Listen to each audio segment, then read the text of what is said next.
¿Cómo se siente? Gloria a Cristo. Pues, hermanos, en esta ocasión, como decía Grisel, mi amada esposa, traemos una palabra un poco desafiante, una palabra que yo sé que quizás a muchos no le va a caer muy bien, pero estamos aquí para predicar la palabra del Señor. No estamos aquí en un concurso de popularidad, a ver quién da el mensaje que más agrade a la mayoría, a ver a quién le caemos mejor. Estamos aquí para predicar la palabra del Señor. Y como tal, mis amados hermanos, el título, el tema en esta noche es los que subastaron los favores de Dios. Los que subastaron los favores de Dios. Y hablando de subasta, esta palabra tiene que ver con la abrumadora cantidad de mensajes y mensajeros que andan por las iglesias, por las redes sociales, sobre todo en estos tiempos que estamos viviendo de crisis por esta pandemia con la cual todavía estamos batallando. Y abundan tanto estos predicadores, estos mensajeros, que pareciera ser como si ese es el evangelio. Pareciera ser como si eso es a lo que se refiere el evangelio de Jesucristo, y el evangelio verdadero de Dios se va diluyendo, se va desgastando. Reina una gran confusión dentro del pueblo de Dios a causa de que se está predicando en su gran mayoría, no en todas partes. Lo que pasa es que son tanto que pareciera ser como si eso fuera el evangelio. Uno no puede, mis amados hermanos, saber qué es lo verdadero si primero no ha conocido lo verdadero. Usted no puede saber qué es el oro si no conoce el oro. Y si no lo conoce, le pueden vender cualquier cosa por oro porque no lo conoce. Y a propósito de subasta, como dijimos al principio, yo tuve la oportunidad de asistir a una subasta de vehículos. Fue mi primera vez y mi única vez que participé en una subasta en vivo de vehículos, porque la experiencia que tuve allí a mí particularmente no me agradó, no me gustó mucho. Lo primero que para mí fue muy chocante era que allí había una gran cantidad de personas, muchas personas por todos lados. También yo esperaba ver una gran cantidad de carros, ¿verdad? Pero lo que yo vi allí fue un mar de vehículos, una cantidad enorme, tanto de carros, que yo no podía fijar mi mirada en los que yo quería o los que me interesaban, por la gran cantidad de oferta. Otra cosa que me impresionó de esa subasta de vehículos era que habían varias líneas por donde pasaban los vehículos. Yo pude ver por lo menos unas 8 líneas diferentes por donde pasaban los vehículos, y los que querían hacer una oferta se ponían a cada lado de cada línea. Bueno, el problema para mí, para una persona como yo, es que si me dan muchas opciones, si hay muchas líneas, entonces yo no sé a cuál línea ir. A veces no me daba tiempo ir a una de las líneas donde había un carro quizás que me interesaba a mí, y no alcanzaba. Y aquello era para mí un poquito estresante, un poco no, bastante estresante, porque habían varias líneas y yo quería a veces estar en 2 líneas, 3 al mismo tiempo, pero no era posible. Una experiencia un poco diferente que tuve yo a la que yo esperaba en esta subasta de vehículos. Otra cosa que me llamó poderosamente la atención y que fue un motivo de, en cierta manera, de tristeza, es que allí hay una gran cantidad de personas que tienen mucho dinero. De hecho, ahí van personas que ya tienen establecimientos, lotes, como le llaman aquí, son concesionarios de vehículos y tienen tiendas y negocios de estos por todos lados. Tienen 5, 6, 7, 8, 9, 10 locales comerciales donde ofrecen cientos de vehículos. Y obviamente estas personas tienen mayor poder de compra. Pueden comprar más que yo y que muchos de los que estábamos ahí. Y eso fue otra cosa que para mí fue frustrante. Estas personas que tienen más dinero pueden comprar más y mejores carros que los que no teníamos tanto dinero. Así, mis amados hermanos, aunque parezca un ejemplo muy grosero, está el pueblo de Dios. Un pueblo de Dios polarizado en sentido general, no todo, ¿verdad? Pero en sentido general, un pueblo de Dios polarizado en dos polos opuestos, dos grandes extremos. Un pueblo que está dividido, un grupo entre la manipulación de la palabra de Dios para que diga lo que yo quiero que diga, y otro pueblo que está al otro extremo, que está sumergido y confundido en el intelectualismo bíblico. Lo peor de estos dos polos, estos dos extremos, es que cada uno cree que está en lo cierto, que está en lo correcto. Le parece normal. El que manipula la palabra de Dios, el que manipula las visiones, los sueños, las profecías y basa su sermón y sus enseñanzas en base a que Dios me dijo, a que tengo una palabra, a que tengo algo fresco, algo diferente, algo nuevo. Y el otro grupo que está confundido entre el intelectualismo, aprendiendo, cursos por aquí, cursos por allá, teología por aquí, teología por allá, conferencias aquí, conferencias allá, escudriñan cosas en la Biblia que a ellos les parece interesante y se envuelven tanto en estas cosas que lo que están es envuelto, valga la redundancia, en intelectualismo. Aquí en el libro de Judas, donde leyó mi esposa, habla en parte de esta realidad que no es nueva, que ya estaba pasando en este tiempo que este personaje, Judas, escribió esta corta carta en cuanto a letras, pero en cuanto a contenido, muy, muy, muy profundo. Y también hablaba de esta realidad que ya estaba ocurriendo en sus tiempos.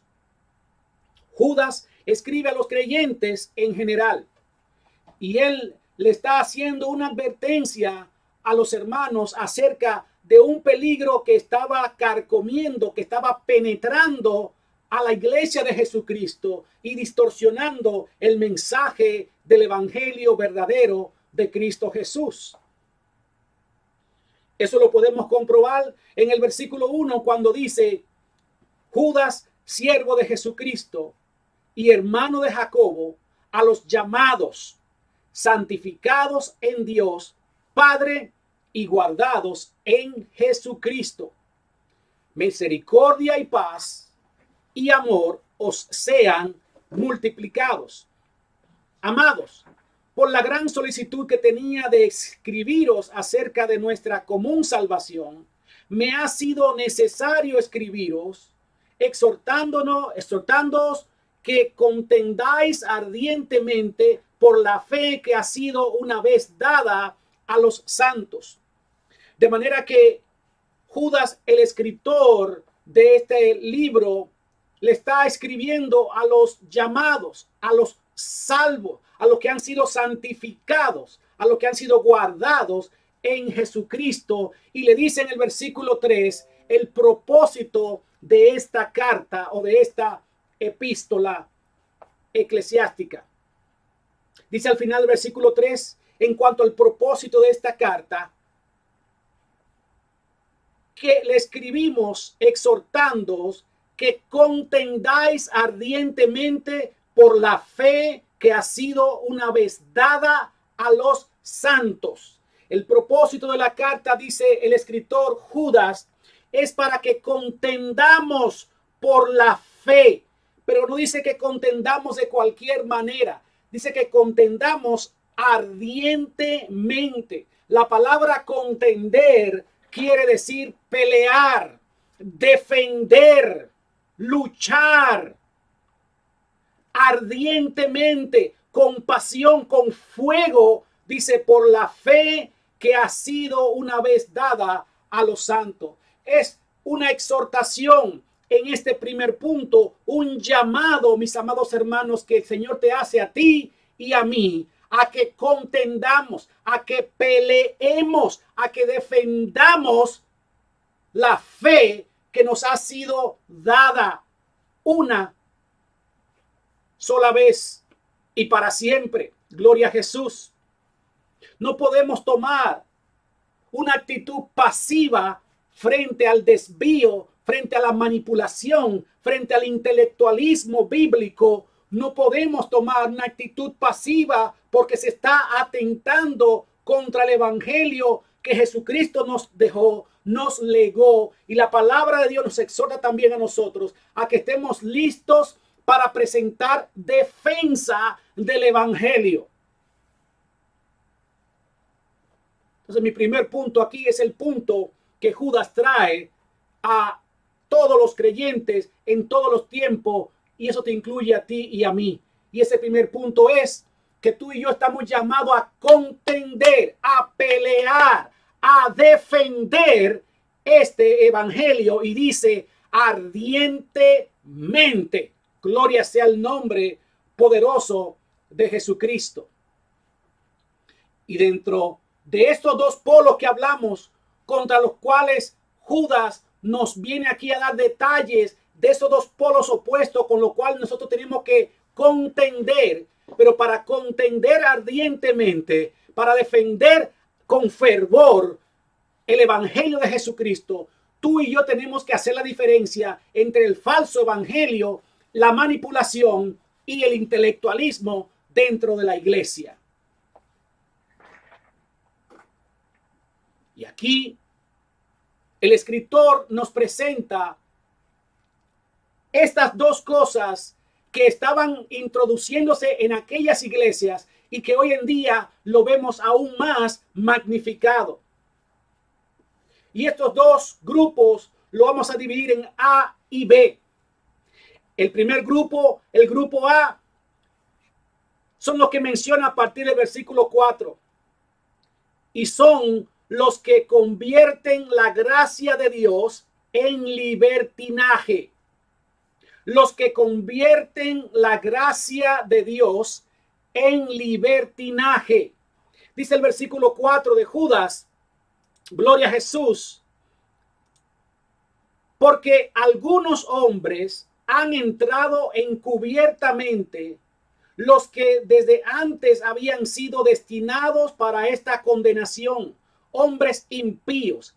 Y aquí viene ese primer grupo, que convierten en libertinaje la gracia de nuestro Dios y niegan a Dios, el único soberano, y a nuestro Señor Jesucristo. Mis amados hermanos, este es el primer grupo del cual el escritor de Judas nos está advirtiendo y nos está en su introducción diciendo que tenemos que contender, pelear en contra de estos hombres, dice la palabra de Dios, que convierten falsos maestros, falsos pastores, que convierten en libertinaje la gracia de nuestro Dios.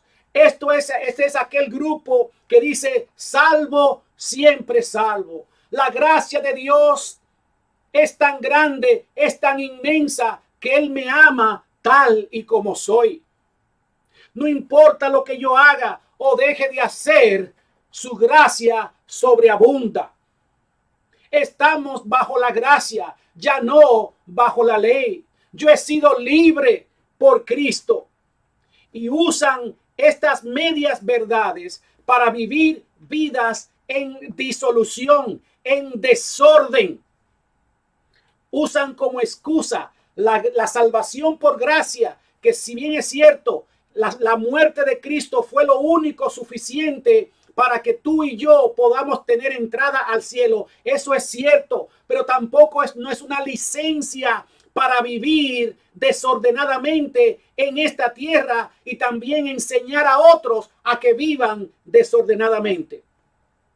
Entonces son creyentes que viven en borrachera, viven en adulterio, en fornicación, en mentira, en falsedad, en mucha hipocresía. Pero ellos creen y están convencidos que ellos son salvos en Cristo Jesús.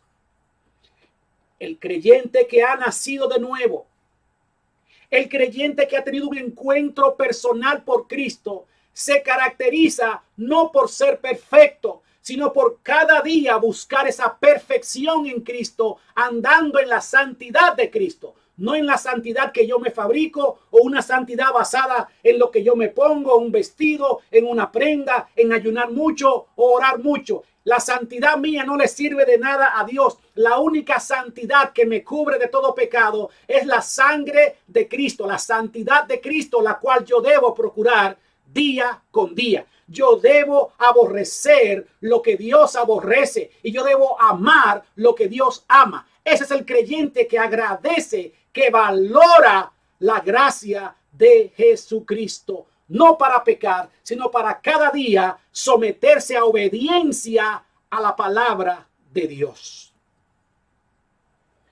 Este grupo, cuando se topa con versículos como que sin paz y sin santidad nadie verá al Señor, quieren buscarle qué significa eso en el griego original, o teológicamente una explicación que lo excuse a ellos o que le dé una excusa, una justificación para ellos vivir desordenadamente.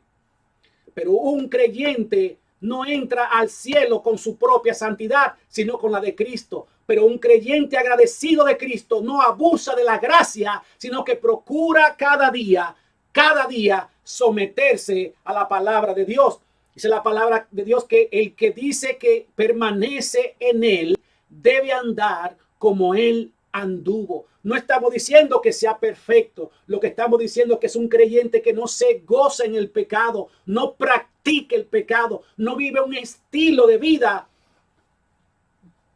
que a Dios no le agrada. En el versículo siguiente, versículo 5, Judas le recuerda a aquellos hermanos y a ti y a mí hoy en día de las terribles consecuencias que acarrearon hombres que vivieron así, abusando de la gracia de Dios. Dice el versículo 5, mas quiero recordaros, ya que una vez lo habéis sabido, que el Señor, habiendo salvado al pueblo, sacándolo de Egipto, después destruyó a los que no creyeron. Y el versículo 6 y 7 dice, y a los ángeles que no guardaron su dignidad, sino que abandonaron su propia morada, los ha guardado bajo oscuridad en prisiones eternas para el juicio del gran día. Como Sodoma y Gomorra y las ciudades vecinas, las cuales de la misma manera que aquellos, habiendo fornicado e ido en pos de vicios contra naturaleza, fueron puestas por ejemplo, sufriendo el castigo del fuego eterno.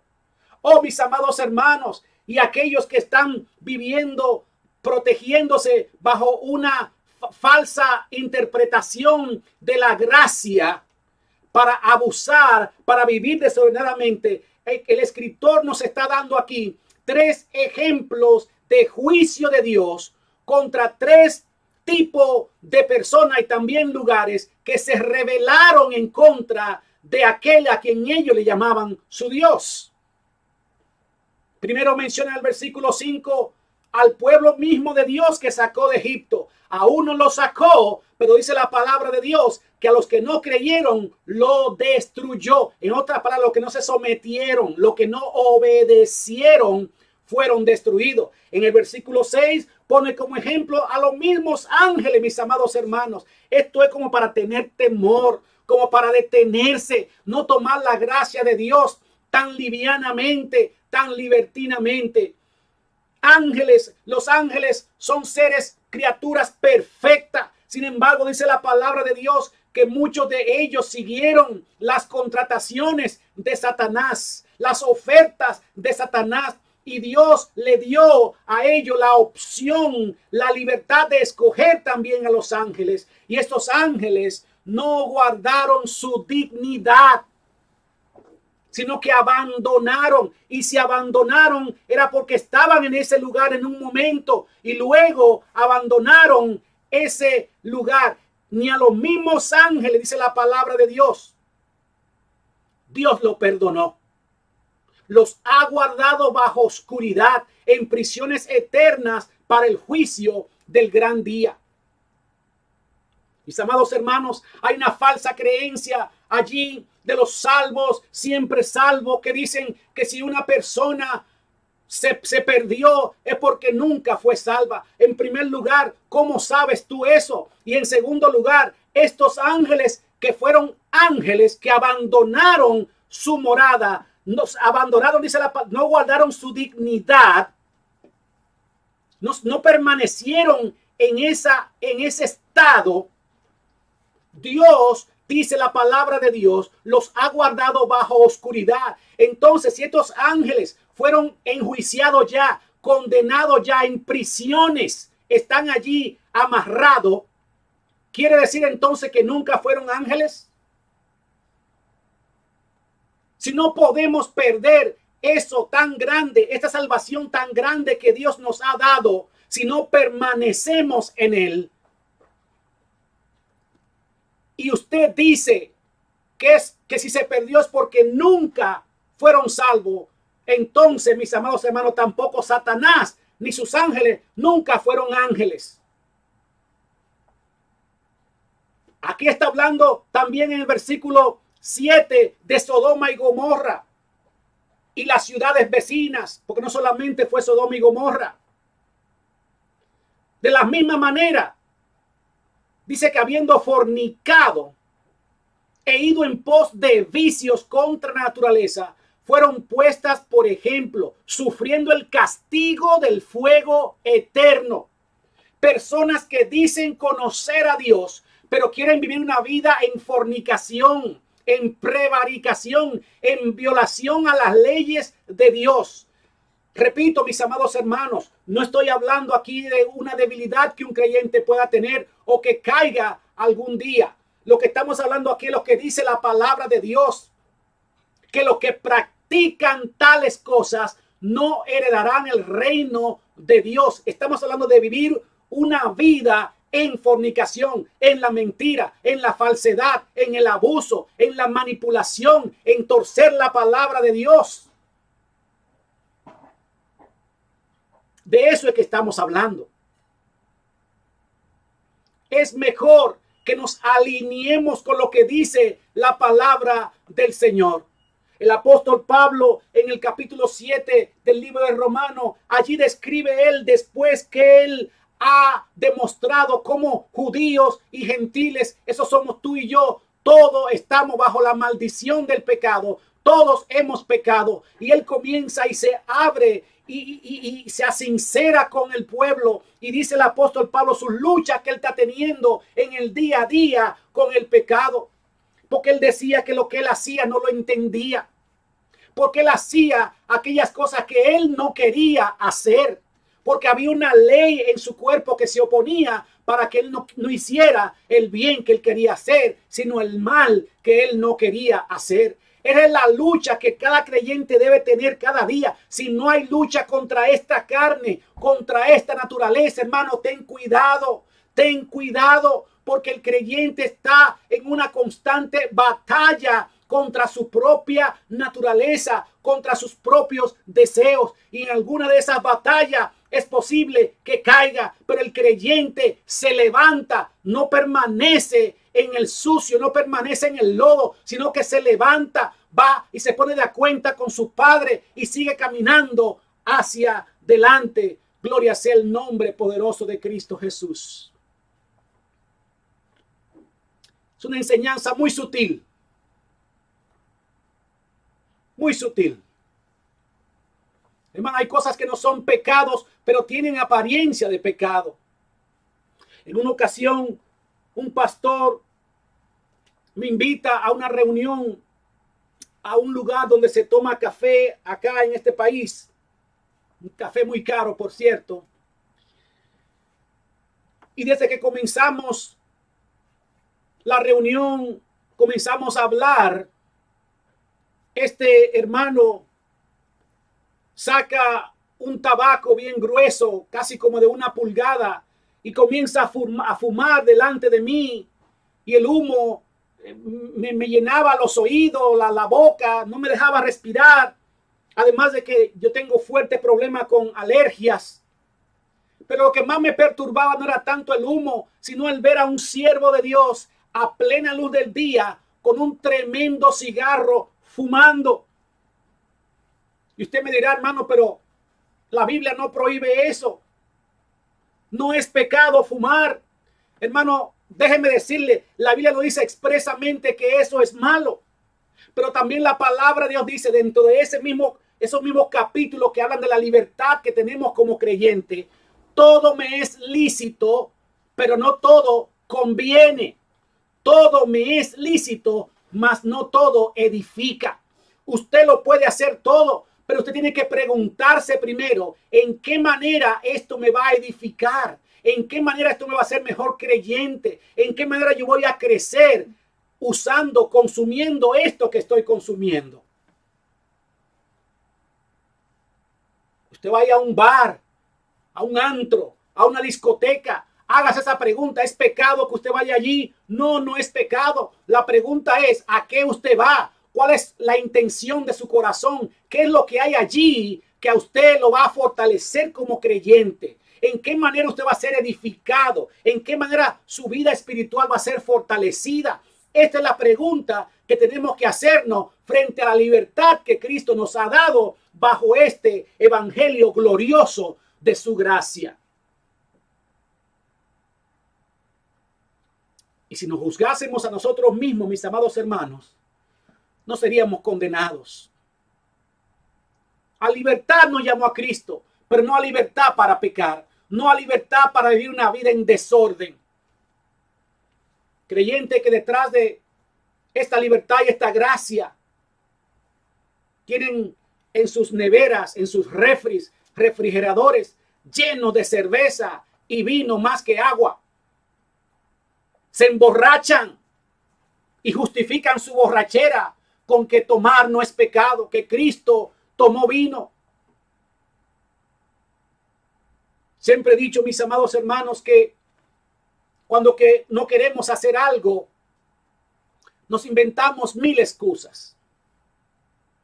Pero de igual manera, cuando queremos hacer algo, nos inventamos 1000 excusas, miles de justificaciones. De este primer grupo, mis amados hermanos, es lo que se ha desprendido hoy en día. Gloria sea el nombre poderoso de Cristo Jesús.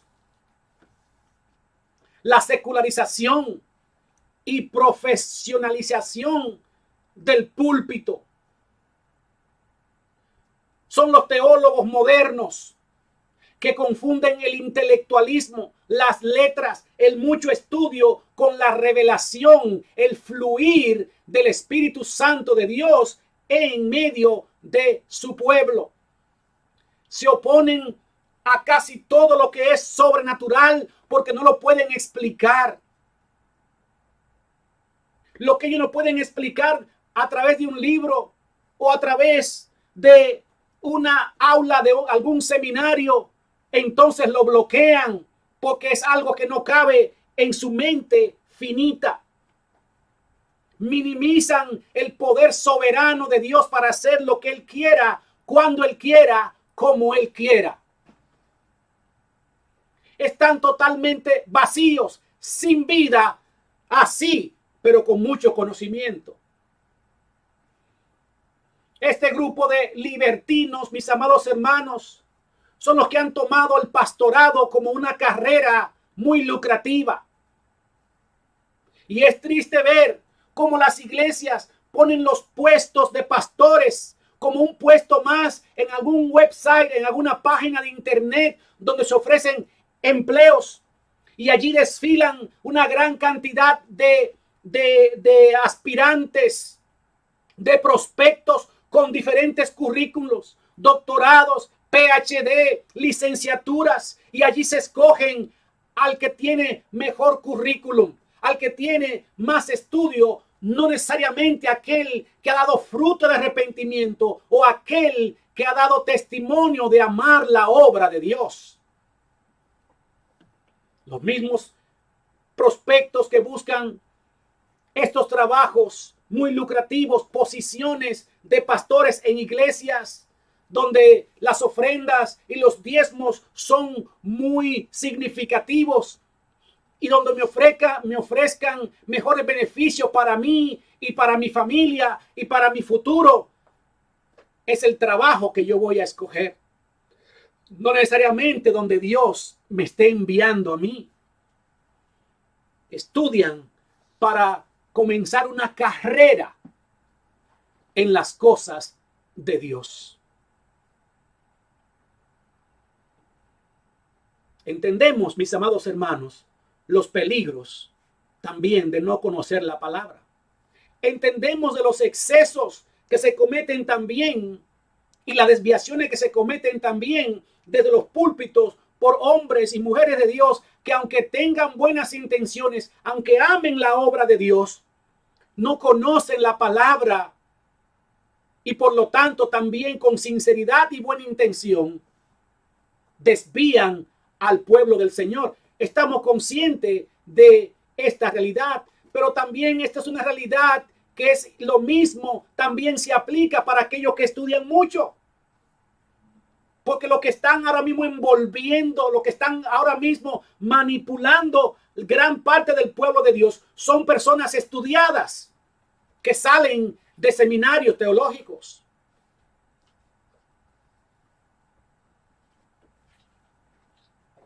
La revelación, la palabra de Dios es revelada, no es transmitida, es revelada por el Espíritu Santo de Dios a quien Cristo quiera revelárselo.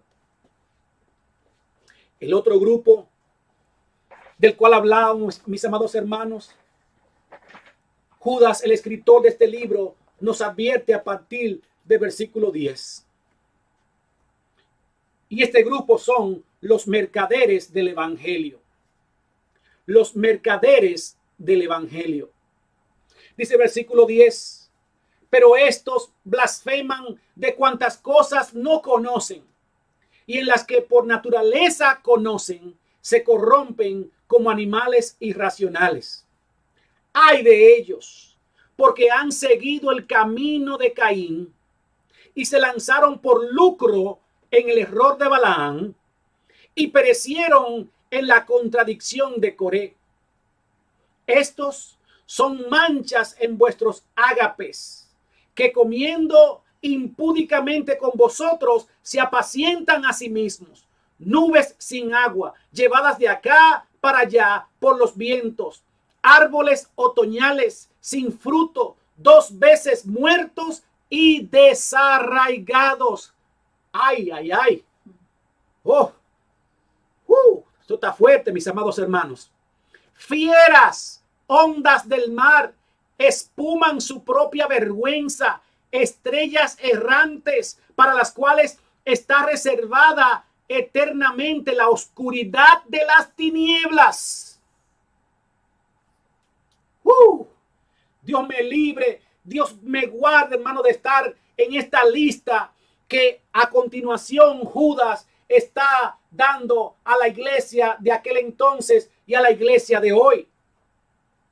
Dice que blasfeman de cuantas cosas no conocen y en las que por naturaleza conocen, se corrompen como animales irracionales. Hermanos, son un grupo de creyentes, unos llamados profetas, otros llamados apóstoles, que están ahora mismo al 2 por 1. Por todas partes surgen profetas, nuevos apóstoles. Ya algunos las palabras profeta y apóstol le quedan muy pequeñas. Ahora se llaman arzobispo, ahora se llaman arcángeles. Dios tenga misericordia de estos hombres y mujeres que están usurpando impúdicamente, como dice el versículo 12, estos títulos. Hablan de cosas que no conocen. Hablan diciendo, Dios te dice, cuando Dios no le ha dicho nada. Ay, dice la palabra de Dios, de los que dicen que yo dije sin yo haberle dicho nada. Y en las cosas que por naturaleza conocen, se corrompen como animales irracionales. Son profetas y predicadores que van de iglesia en iglesia, buscan ser invitados, tienen un ministerio con presencia en las redes sociales, mercadean bien su mercancía y andan por las iglesias vendiendo, subastando los milagros, subastando la palabra de Dios. Pareciera ser como que si todos salieron de la misma escuela, tienen el mismo sonido, el mismo tono, los mismos gestos, las mismas palabras. Y andan trastornando las mentes y los corazones de madres que están desesperadas, padres que están desesperados, personas enfermas, pastores que están sufriendo. Esta gente vienen, como dice la palabra de Dios aquí, son nubes vacías. Nubes sin agua, dice el versículo 12.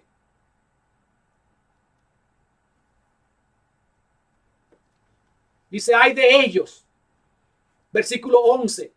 Porque han seguido el camino de Caín. El camino de Caín es ofrecerle cualquier cosa en el altar de Dios. Sin reverencia, sin temor. Ofrecer cualquier cosa. Fuego extraño en el púlpito. Decir cualquier cosa. Y se lanzaron por lucro en el error de Balaán. Hermanos, estos son personajes, hombres y mujeres, que cuando se les llama para predicar en algún evento, en alguna actividad, alguna conferencia, tienen una tarifa, cobran 5,000, 10,000, 15,000, 20,000 dólares. Aparte de eso, hay que buscarle un hotel 5 estrellas, en la suite de un hotel 5 estrellas. Negocian sus servicios diciendo son 10,000 y también la ofrenda que se recolecta en el evento son mías. Preguntan cuántos miembros tiene la iglesia antes de aceptar la invitación. Y si en la iglesia no hay gran cantidad de miembros o no se mueve mucho dinero, entonces no van a predicar allí la palabra de Dios. Gracias a Dios que no van a esas iglesias. Porque andan subastando al que mejor ofrezca, al mejor postor, su supuesta palabra de Dios. Basta con que usted mire allí en el YouTube o en el Facebook cómo tienen sus páginas. Han sustituido la palabra profética más segura que dice en Primera de Pedro, que es la palabra de Dios, y han provocado que el pueblo de Dios esté más atento a una palabra profética que ellos dicen que a la verdadera palabra de Dios, que es esta que está escrita aquí en la Biblia. Dice el versículo 12, versículo 11 al final. que perecieron en la contradicción de Coré. Coré fue uno que se levantó en contra del siervo o de la autoridad que Dios había levantado en ese entonces, Moisés y Aarón. Coré ya tenía, por delegación, por autorización de Dios, tenía ya un ministerio, era la levita, era los que ministraban allí al pueblo de Dios. Pero él, no conforme con esto, también quería el liderazgo de Moisés y el sacerdocio de Aarón. Estos hombres que andan predicando, supuestos profetas y apóstoles, andan vendiéndoles sueños a los pastores. Van con un mensaje que ellos saben son los mensajes que emocionan, son los mensajes que un pastor quiere escuchar. Son los mensajes y la profecía que alguna mujer o algún hombre que está desesperado quieren escuchar en ese momento. ¿Sabe cómo suenan, hermano? Como aquellas galletitas de la fortuna que le dan a usted cuando usted va a un restaurante chino, sobre todo aquí en Estados Unidos y en muchos países. Usted termina de comer y le dan esas galletitas. Y dentro de esas galletitas que se llaman fortune cookies en inglés, o galletitas de la fortuna, tiene un papelito dentro. Y ese papelito, cuando usted lo lee, dice algo como esto: prontamente vas a conocer a alguien nuevo. Te irá bien en los negocios. Recibirás una propuesta muy encantadora. Vendrán personas de lejos a visitarte. Nuevos amigos vendrán a tu vida. No te niegue a disfrutar de cosas nuevas que van a venir. Cosas como esas. Hermano, eso es lo que usa la astrología, la numerología. Los hechiceros dicen una expresión muy general, no tan específica, que miles de personas que están escuchando, hay la posibilidad o la probabilidad de que a alguien le caiga esa circunstancia que describe esa galletita o esa adivinación o esa profecía. Son adivinos, numerólogos. Una ocasión fuimos a la ciudad de New Orleans, en Luisiana, y allí hay un lugar que le llaman French Square, algo así me parece, French Square. Y aquel lugar, hermano, primero cuando usted entra a la ciudad de New Orleans, específicamente en este parque que se llama French Square, se siente allí la opresión satánica en el aire, un ambiente pesado, grueso. Pero cuando entramos al parque nos dimos cuenta que era lo que estaba pasando. Sentada ahí en el suelo hay personas con diferentes servicios, ofreciéndole diferentes servicios. La que lee la carta, la que lee la mano, la que lee la taza, la que lee la bola de cristal, el que hace magia. Todo el parque lleno de esos agoreros, adivinos, hechiceros, numerólogos. Estos profetas que van por las iglesias usan las mismas técnicas de esos que estaban allí sentados en aquel parque de New Orleans, Luisiana. Leen un versículo, cierran la palabra de Dios y nunca más vuelven al versículo, sino que comienzan a hablar de experiencias. Usan unos tonos bien practicados. Son escuelas de profetas que existen hoy en día, hermano. Por eso que usted ve que toman poses, por ejemplo, toman poses como esta. Oye lo que te voy a decir. Tengo una palabra de Dios para ti. Y comienzan a hacer una serie de cosas. Por eso es para enalbolar, para incitar las emociones de la gente. Todo eso es practicado.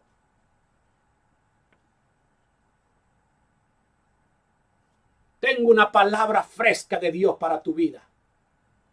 Aquí se siente la gloria de Dios porque viven de sentimiento. Y el día que no sienten nada, quiere decir que Dios no estuvo allí. La palabra de Dios dice que tenemos que tener cuidado con los sentimientos porque engañoso es el corazón más que todas las cosas y perversos. Usted se puede, en un servicio de Dios, la presencia de Dios siempre va a estar. Lo que pasa es que si usted se lleva de sus sentimientos, siempre va a estar confundido, porque los sentimientos y Dios nunca han concordado.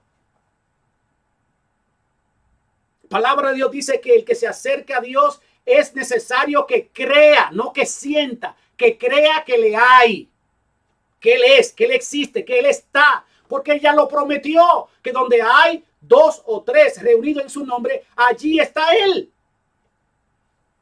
Él dijo, yo estaré con vosotros hasta el fin.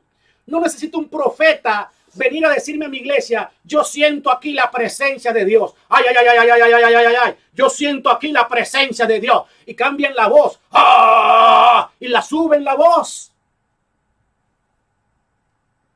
Todo esto, hermano, dice aquí Judas,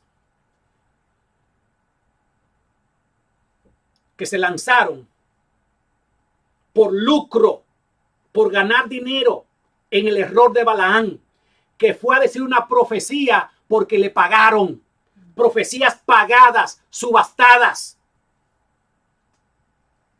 Mi alma alaba el nombre poderoso del Señor. Voy a usar una frase que usan esos profetas. Le estoy hablando a alguien aquí hoy.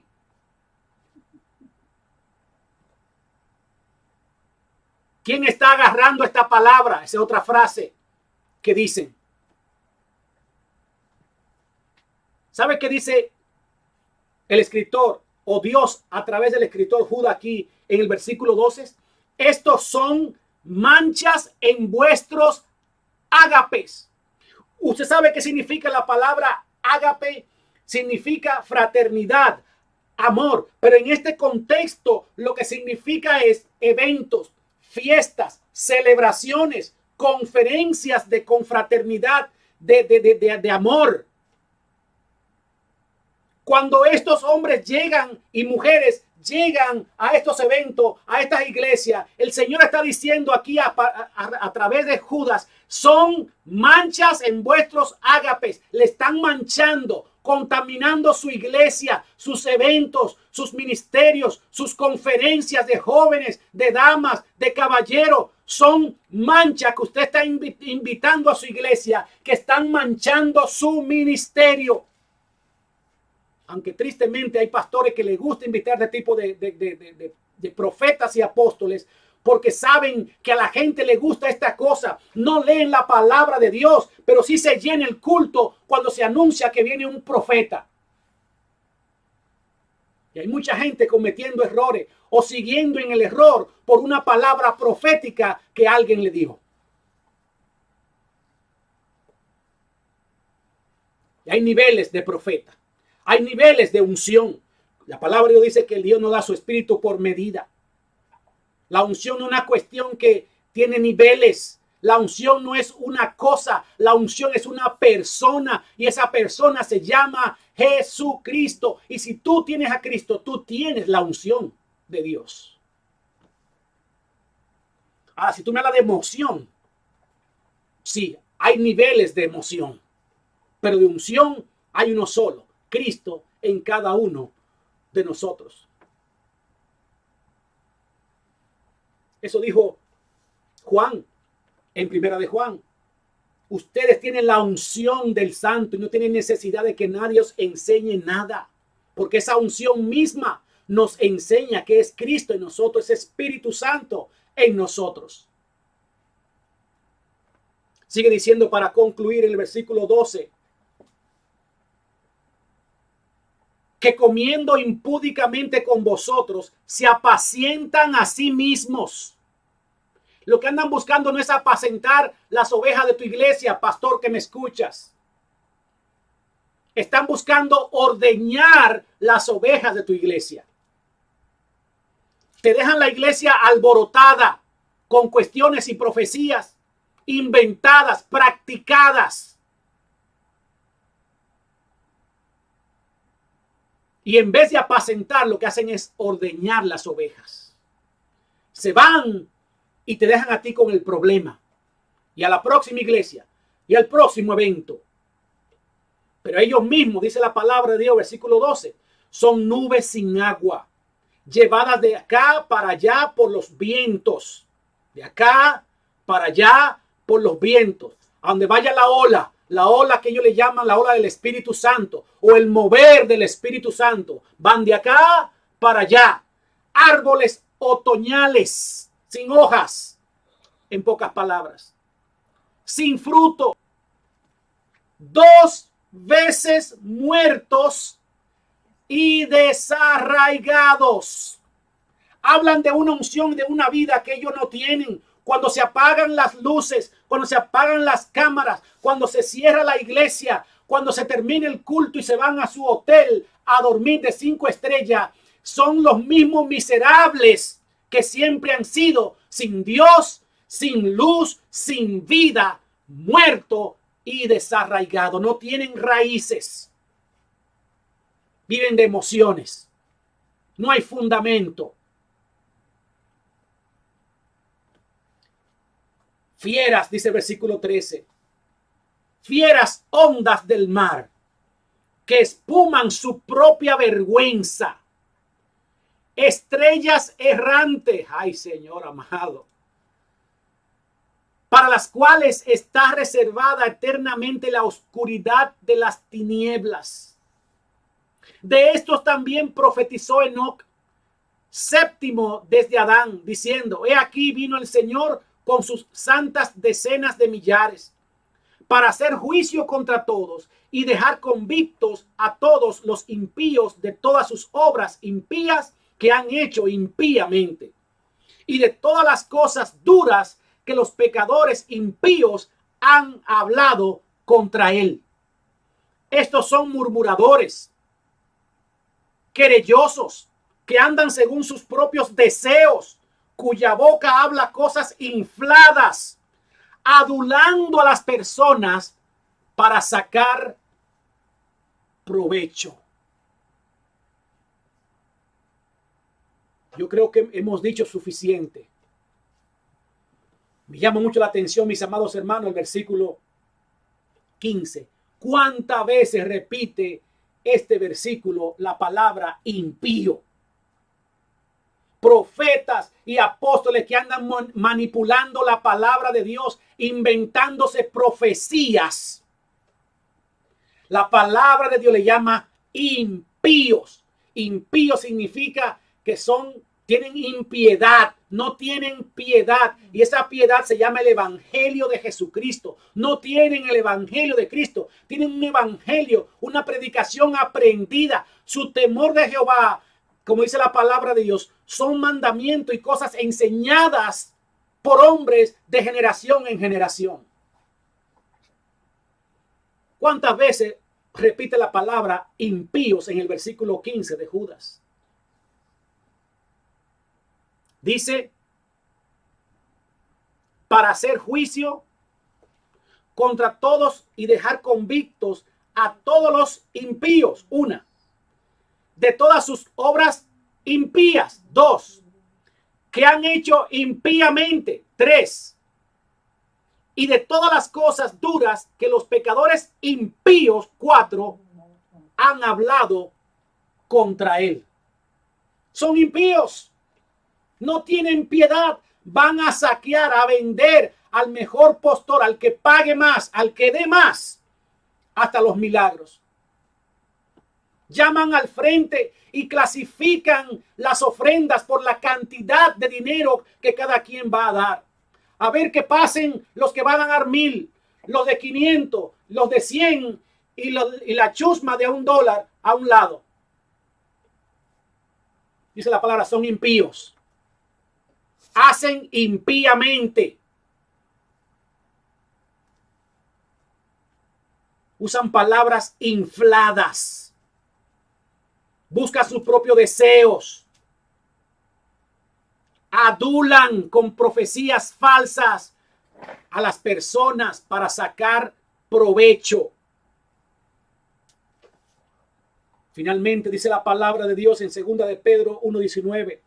Tenemos también la palabra profética más segura, a la cual hacéis bien en estar atentos como una antorcha que alumbra en lugar oscuro, hasta que el día amanezca y el lucero de la mañana salga en vuestros corazones. La palabra profética más segura se llama la palabra de Dios. El mismo apóstol Pedro, que vio a Cristo transfigurarse, luego de explicar esta experiencia, introduce este versículo diciendo: ni mi propia experiencia, que yo sé que fue real, yo vi a Dios, yo lo vi a Él transformarse en mis propios ojos. Pero ni eso es más seguro que la palabra que está escrita. Y ustedes hacen bien en estar atentos a esta palabra, porque es como una antorcha que alumbra, aleluya, hasta que el día amanezca. Si tú te sumerges en la palabra de Dios, tú no vas a andar confundido. Tú vas a poder distinguir entre lo que es el intelectualismo teológico que se ha metido en las iglesias, o el emocionalismo, la manipulación de los profetas y apóstoles que han salido para engañar, para adular, para sacar provecho de las ovejas. Tú y yo como creyentes tenemos que estar preparados, dice la palabra de Dios, para presentar defensa. Judas dice aquí en el versículo 2, para que contendamos, una exhortación a pelear, a defender el verdadero evangelio. Hoy en día, mi amado hermano, se hace más necesario que nunca, con tantas cosas, tantas bocinas que se escuchan por todas partes, sobre todo en las redes sociales, de falsos profetas y falsos maestros vendiendo un evangelio que no es el evangelio verdadero de Jesucristo. El problema es que estas personas tienen éxito y tienen más cabida porque le están diciendo palabras aduladoras, palabras infladas, las cosas que la gente quiere oír, y la gente no le gusta escudriñar, le gusta oír palabra de hombre y no la palabra de Dios. Mi pueblo perece por falta de conocimiento.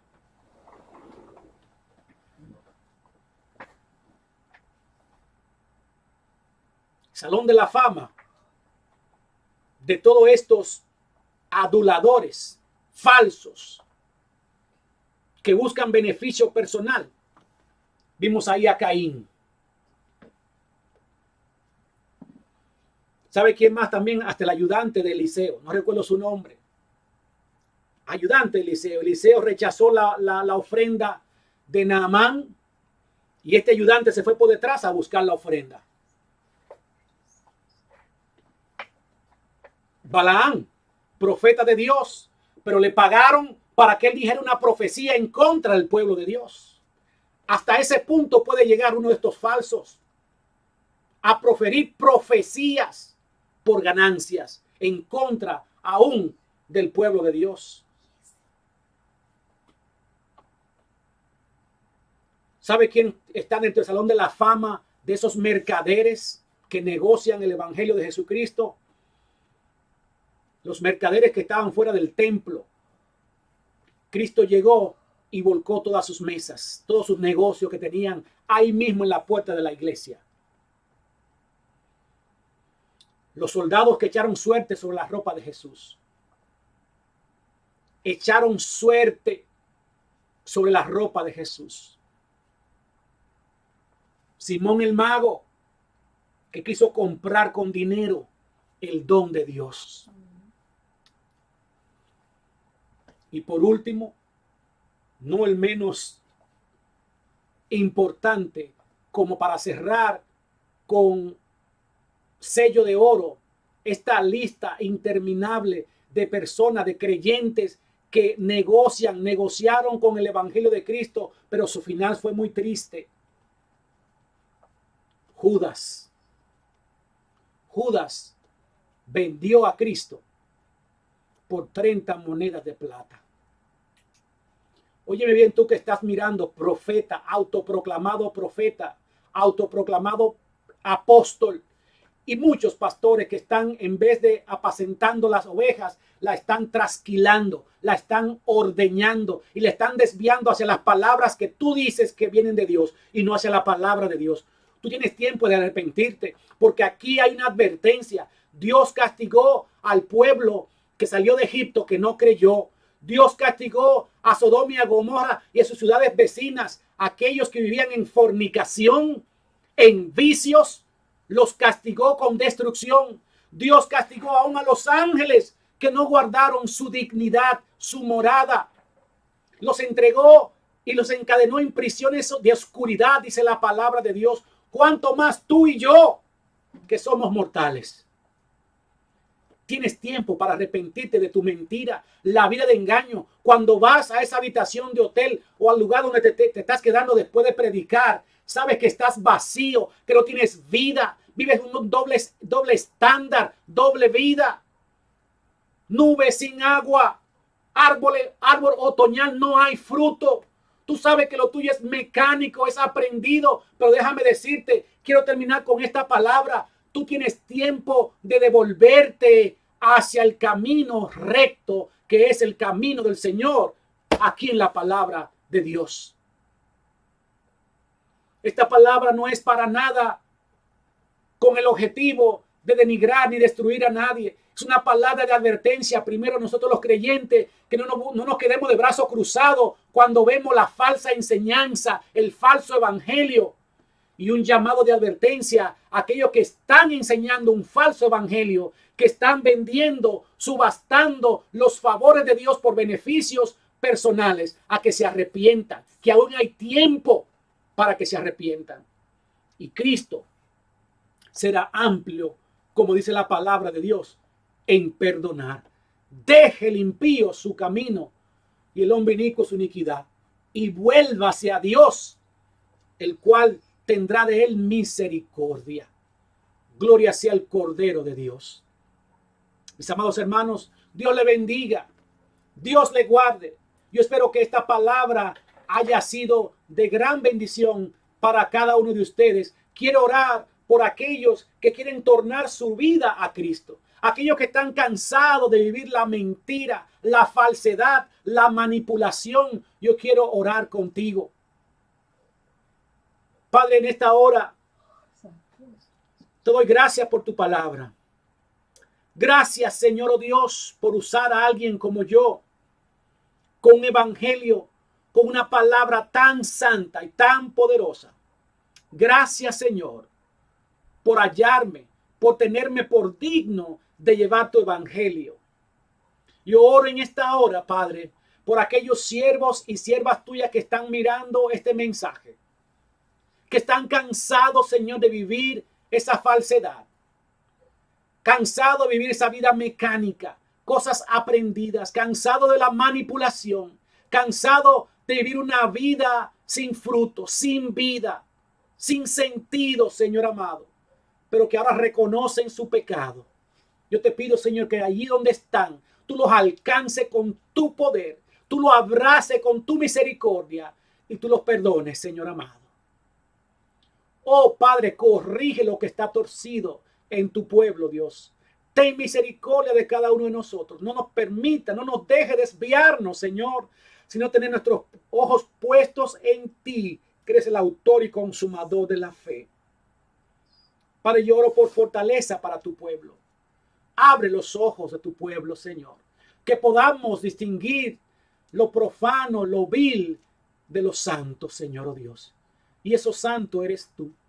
Yo oro por aquellos que toman como ocasión la libertad con la que tú nos has hecho libre para vivir una vida desordenada, desenfrenada, y que por muchos años se han escudado de una media verdad para vivir una vida de disolución, de desenfreno.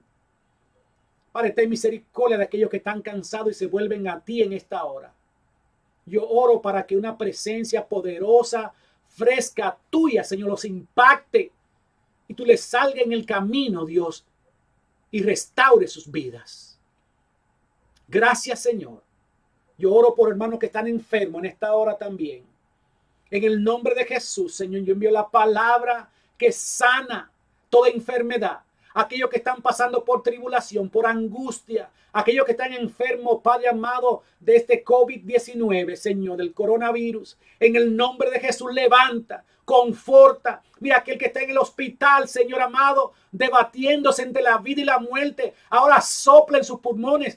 Abre sus pulmones, Señor amado, en el nombre poderoso de Jesús. Una segunda oportunidad. Devuélvele a la vida, Señor amado. Oh, que venga, Padre, tu presencia ángeles poderosos que ministran tu voluntad, inunden hospitales ahora, Señor, y que se levanten, oh Dios eterno, vivos, Padre, aquellos que están moribundos, Dios, que se levanten a adorarte ahora en aquella sala de emergencia, Señor amado, aquellos que no pueden respirar, soplo, Señor, aire, oxígeno fresco, divino, de lo alto, Padre, que los levanta milagrosamente desde su lugar donde están, Señor, en cualquier parte del mundo.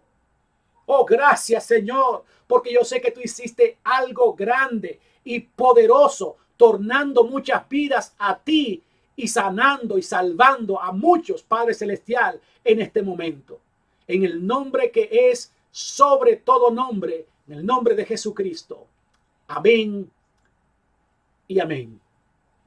Dios te bendiga. Robert Arismendi, Ministerios Cristo es el fundamento, y hasta la próxima.